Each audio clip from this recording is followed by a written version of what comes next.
Tapi pada saat kita berbicara tentang sebuah Islam, Islam itu awalnya itu, katakanlah Islam kita geser maknanya, kita pahami secara utuh, bukan sebagai sebuah retoris, bukan sebuah plakat, bukan sebuah simbolik, tapi Islam dalam makna yang seharusnya, yang sesungguhnya adalah sebagai mausuf, sebagai sebuah fungsi kerja. Islam sebagai sebuah fungsi kerja, bukan sebagai fungsi simbol atau isim, tapi sebagai sebuah fungsi kerja. Islam sebagai fungsi kerja, fungsi kemanfaatan, fungsi kefaedahan. Islam dalam makna selamat, Islam dalam makna selamat, selamat metodenya, selamat sistemnya, selamat caranya. Islam dalam pengertian ini, karena makna inadin indallah al-Islam itu maknanya seharusnya adalah ini, bukan orang yang dikatakan bahwa sesungguhnya yang diridhoi oleh Allah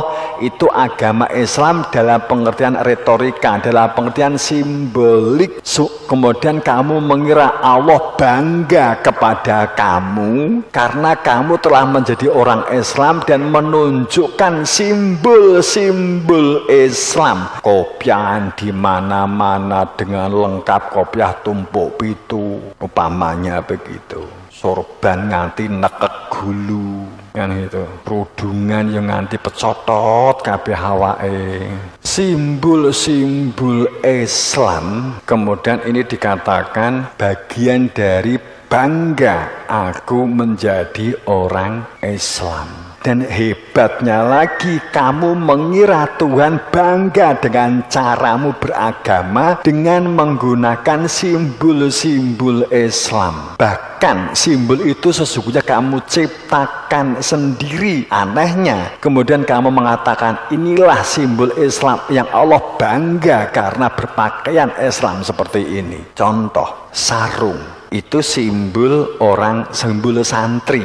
Kemudian ciri sebagai orang Islam, kemudian meningkat. Allah bangga bahwa saat kamu bersarung maka kamu menunjukkan sebagai orang Islam. Pahamnya kan begitu. Tapi bukan berarti kemudian kamu telanjang, juga enggak begitu. Tolong difahami utuh ya. Tolong. Kadang saya mau ngomong detail itu spektrum yang sini kita angkat, spektrum yang sini dilepas. Terkadang kan begitu.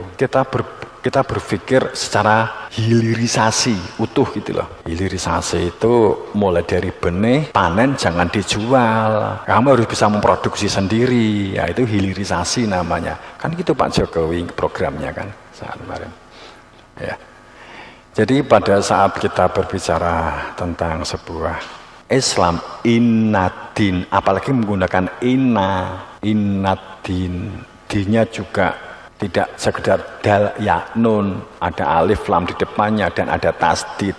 Jadi sudah diantisipasi oleh Gusti Allah melalui Nabi Muhammad supaya manusia itu jangan berpikir simboliknya. Sampai Nabi Muhammad ditandai nangis lebih dari 2-3 jam gara-gara surat Ali Imran 188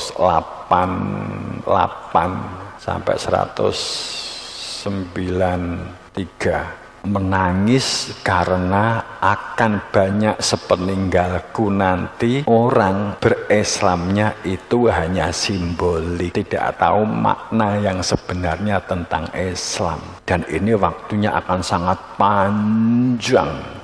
Yang ditangis itu sebenarnya bukan setelah umat Nabi Muhammad, yang ditangis itu zaman Musa iki loh. Orang yang tahu kebenaran lingak-lingu ki piye nek dandani ki piye, membenahinya itu dari mana.